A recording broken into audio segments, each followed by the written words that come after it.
bad. It's like, that's your part of the house. This is mine.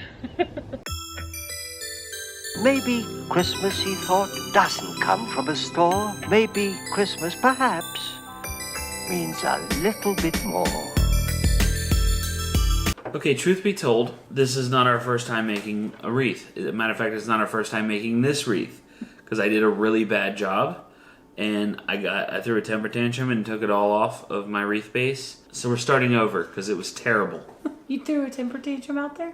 Yeah, I mean, I was like ripping stuff off of it, and I was mad. Because I craft well, and I did a terrible job at it, and I was really mad about it. So we're starting over. So Priscilla's going to teach me how to make a wreath. Okay, our materials. We have wire, scissors. I got some pruners. We've got ribbon, and we got picks, an assortment of picks. Priscilla's colors, the red and white and the burlap, because, you know, flowers are made of burlap. And then we've got Christmas tree clippings that we got from the Christmas tree place. They gave us these for free.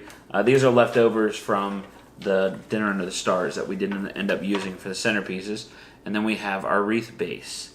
So all together, this is going to cost us like $10, $12, something like that. Yeah, about $12. $12. Which is really good, because if you go to like the Christmas tree place and you buy a wreath, they're not going to have picks in it. But if you just buy a wreath, it's about $50 to $75. Wow. If you go to a store and buy it, it's over that. It's sometimes $100. Okay, so what length do we need to cut? Like this long? Yeah, you just need to cut them, and then you can bunch them together Okay. to make it thicker. Like, you cut it smaller than that. So do we bunch them like just like this? Yes. And stick them to the wreath like Yep. that. Well, I'm going to do a cool trick here. Okay. I'm going to weave them through like that. Okay. And then I'm going to wire them all together. Okay. Sound good? Yep. Okay, so we're going to bunch our branches together. We're going to push them down through, kind of weave them in there a little bit. And we're just going to go all the way around the ring with it.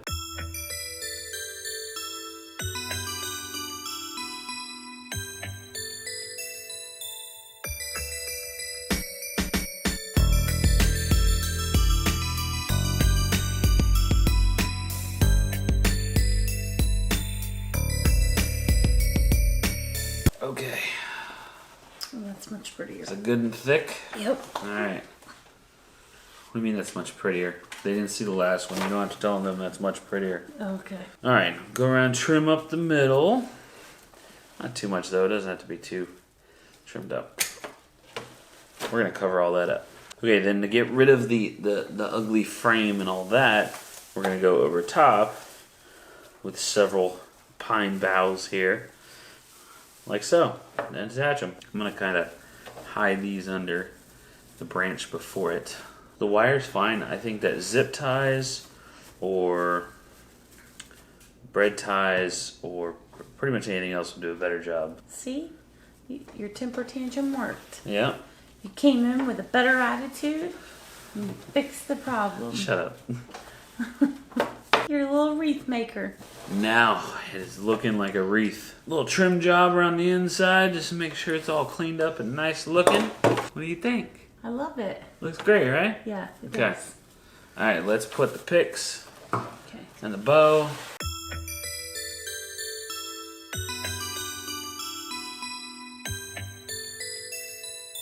I have used the word picks more than any motorcycle mechanic should in his entire life. Hey, It's not a macho thing, it's just, you know. I didn't even know what they were till last year. That's so true. Now I'm like, I need picks. I need picks for this. I need picks for that. Okay, we got them all twisted up. It's so pretty.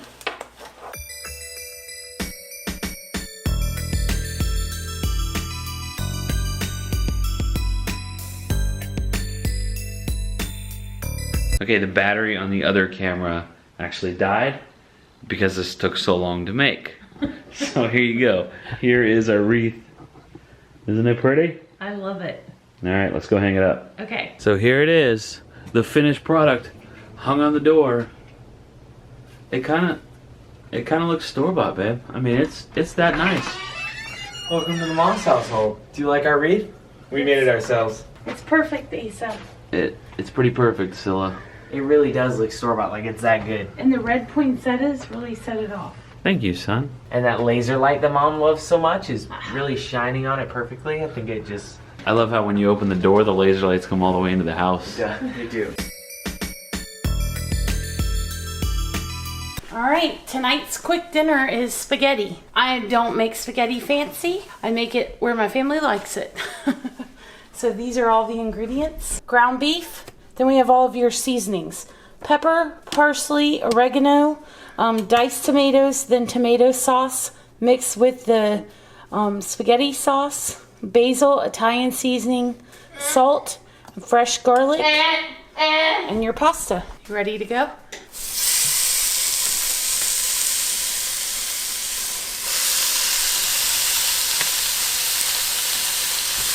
I told you guys before I love using these pots. Everything cooks evenly. This one is lighter than my blue one that I have, so I like that. And then of course I can put a lid on it so Abby's less likely to put her hands in here. So I just put my ground beef in. Of course we're gonna let that just brown. You guys, a couple of you asked what this was. It's awesome, isn't it? It takes the garlic skin off. So you just put the garlic in here. And you roll it around. And it removes the garlic skin. Amazing! You gonna put a link for that down below? You can get this on Amazon. Like I've told you guys before, every good dish starts with garlic. Our family loves garlic. There's like crazy myths about it too, right? Like it keeps the ghosts away and stuff. I mean, vampires. Vampires, ghosts, it's all the same. I strained the meat, and now we've added all of our seasonings. Then I'm gonna add the sauce, and I'll add more seasoning to the sauce. How much seasoning do you add, Priscilla? Till it looks good. Story time. The spaghetti story. Spaghetti in our family has some way back kind of roots. You know, like Sorry. Trying to tell a story. Sorry. From the beginning. Oh, I forgot the garlic. Every time. How do you you know, you're like a professional chef. Like you're that good, and you like They forget stuff too. Okay. All right. You just don't know it. All right. When your food tastes different every time you go to a restaurant, it's because they forgot something. At least I remember it eventually before I give the food out. So spaghetti. When I was in the Coast Guard, Abby, turn it back on. Abigail, turn the light back on now. What are you fussing for? Gonna use dad voice? When I was in the Coast Guard, I went underway. The first time I went underway, right? And Priscilla asked me what I wanted for my meal when I got back home, and I told you, what did I say? Was it chicken parm or No. veal parmesan? Veal parmesan. I thought I wanted veal parmesan. I didn't know that was like. What veal was. I didn't know it was like a big deal. We had it at like a restaurant that in my hometown growing up. So I didn't know that it was a big deal. Mind you, we were just kids at the time. Like we were still 19 at this point. Isaiah was not born yet. And Priscilla cooked spaghetti because veal parmesan was out of the question. Spaghetti's the next closest. Spaghetti's the next closest thing. So she cooked spaghetti, and it was a disaster. It was actually pretty good because you hid the disaster. But I went in the kitchen, and she was crying while she was making the spaghetti because she had burnt the spaghetti noodles to the bottom of the pot. And we made it through dinner and everything, and it actually tasted pretty good. Like there was a little bit of burn flavor, huh? You came in and said, "Oh, why are you crying? Did the spaghetti say something mean to you?" I did say that. I've been super sensitive since day one. Yeah. She was like 14 months pregnant and I was not 14 months. cooking and all that, and I was giving her a hard time. Well, then I asked if we had any bread to go with the spaghetti because that just made sense to me. And she's like, "No, we don't have any bread." Well, that night when we were cleaning up, and I don't even think I told you. I didn't tell you for years. I think that I saw it, but I saw the French bread in the trash can. She had burnt it. She had burnt the bread and thrown it away and didn't want to tell me. So I've come a long way. Yes, she hasn't always been this incredible cook that you know now. Like it hasn't always been that way. I wasn't an incredible husband though at the beginning, to be honest. And look at me now. Oh my gosh. Right? Yep. How cute are these? Look. They're reindeer. They are. Abby made these during therapy today with Crazy Nanny and Alyssa. That's pretty darn cute. I know. You ever think, like, why didn't somebody invent, like, a pot that was made for noodles? Nope, but somebody made noodles now that are already broken in half. This is true. It says pot size on them. I get those, but I only buy what's on BOGO. So if they're on BOGO, I'll get them. If they're not, I can break them myself. You're so thrifty. 11 minutes. And I did put vegetable oil in the pot, so it keeps the noodles from sticking. Okay, Abby. What do you think? Do you approve? Are you ready to eat? Yes, that means yes.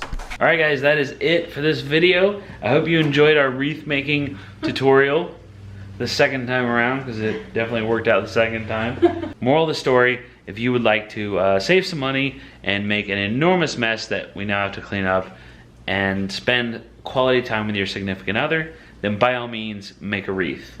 For the rest of you, just go buy a wreath, because that took forever. Thank you guys so much for watching. Thanks for spending another Vlogmas with us. We will see you tomorrow. Bye. Bye.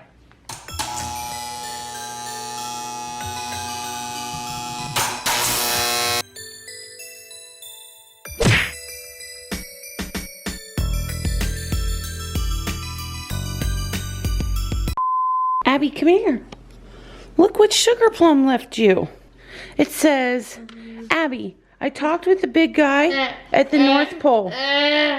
He's been watching Fathering Autism, and he asked me to pick this up for you. He says, keep up the good work. Love always, Sugar Plum. Look at that. Sugar Plum bought you Cinnamon Toast Crunch. How cool. Isn't that so cool? Look, he came in on the reindeer.